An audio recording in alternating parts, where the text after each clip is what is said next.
മന്ത്രിസഭാ രൂപീകരണ ചർച്ചകൾ അതിന്റെ അവസാന ഘട്ടത്തിലേക്കുന്നു. KPCC ആസ്ഥാനത്ത് കോൺഗ്രസിന്റെ മന്ത്രിമാർ ആരെല്ലാം, വകുപ്പുകൾ എങ്ങനെയെന്ന കാര്യത്തിൽ അന്തിമമായ ചർച്ചകൾക്ക് തുടക്കം ഇട്ടിരിക്കുകയാണ്. KPCC അധ്യക്ഷൻ സണ്ണി ജോസഫ്, നിയുക്ത മുഖ്യമന്ത്രി VD സതീശൻ ഉൾപ്പെടെയുള്ളവർ പങ്കെടുക്കുന്നു. അതേസമയം ലീഗിലും അതീവ നിർണായകമായ യോഗം ചേരുകയാണ്. ചെറുകക്ഷികളെ സംബന്ധിച്ചും ചില പ്രശ്നങ്ങൾ ഇപ്പോഴും നിലനിൽക്കുകയാണ്. മാണി സി കാപ്പൻ അല്പം മുമ്പ് ബിഷപ്പ് ഹൗസിലെത്തി കൂടിക്കാഴ്ച നടത്തി. അതിനുശേഷം അദ്ദേഹം പുറത്തേക്ക് വന്നത്. അദ്ദേഹം പറയുന്ന ആദ്യം ഒന്ന് കേൾക്കാം. മന്ത്രി സ്ഥാനത്തെക്കുറിച്ച് സംസാരിച്ചിരുന്നു ഇന്നലെ. ബാക്കി കാര്യങ്ങൾ ടൈം വ്യവസ്ഥ പറഞ്ഞു, എനിക്ക് സ്വീകാര്യമല്ല എന്ന് ഞാൻ പറഞ്ഞു. ബാക്കി കാര്യങ്ങൾ ഇന്ന് വീണ്ടും സംസാരിക്കാവുന്നതാണ്. വേറെ ഒരു ഫോർമുല മുമ്പോട്ട് വെച്ചിട്ടില്ല. ഒരു മറുപടി പറയട്ടെ. 5 വർഷം തന്നെ വേണം എന്നാവശ്യം. അല്ല, ഞാൻ അങ്ങനെ തന്നെയാണ് പറഞ്ഞിരിക്കുന്നത്.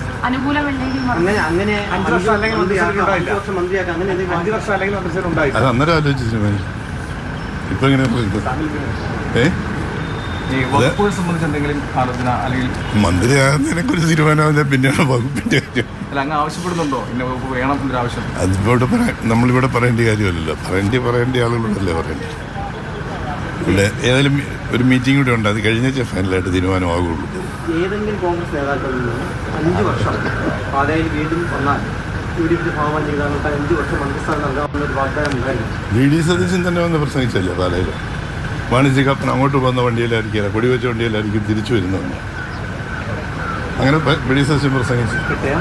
അതുപോലെ രമേശ് ചെന്നിത്തല പുള്ളി കൺവെൻഷൻ വന്നപ്പം അദ്ദേഹം അത് തന്നെ പറഞ്ഞു, ഇത് പാലായ്ക്കൊരു വലിയ സമ്മാനം കിട്ടാനിരിക്കുന്നു.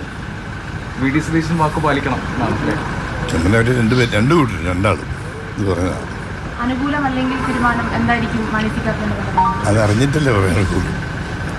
അവരിപ്പോൾ പറയാം 2.5 വർഷമേ തരുന്നുള്ളൂ, ഇത് ആദ്യത്തെ അല്ല രണ്ടാമത്തെ ടൈമേ പറ്റുള്ളൂ. അന്നേരമല്ലേ മറുപടി പറയണ്ടേ. അത് പുറത്ത് നിങ്ങൾക്ക് കിട്ടുന്നല്ല, എനിക്ക് കിട്ടിയിട്ടില്ല.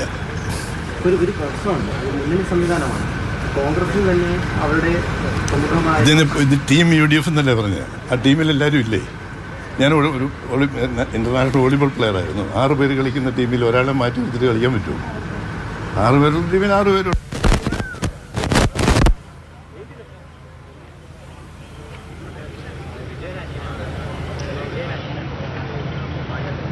മാണി സി കാപ്പന്റെ പ്രതികരണമാണ്. രൂക്ഷമായ വാക്കുകൾ മാണി സി കാപ്പൻ ഉപയോഗിക്കുന്നുണ്ട്, കൃത്യമായ നിലപാട് പറയുന്നുണ്ട്. ചർച്ചകൾ നടക്കട്ടെ എന്നല്ല പറയുന്നത്.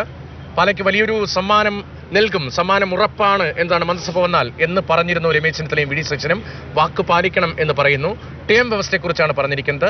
അത് സ്വീകാര്യമല്ല എന്ന തന്റെ നിലപാട് അറിയിച്ചു. മന്ത്രിയാകുമോ എന്നറിഞ്ഞതിന് ശേഷമല്ലേ വകുപ്പിന്റെ കാര്യത്തിൽ തീരുമാനം എന്നടക്കം മാണി സി കാപ്പന്റെ പ്രതികരണം ഉണ്ടാകുന്നു. ബിഷപ്പ് ഹൗസിൽ കൂടിക്കാഴ്ച നടത്തിയ ശേഷമാണ് മാണി സി കാപ്പൻ പുറത്തേക്ക് വന്നത്. ഇപ്പോൾ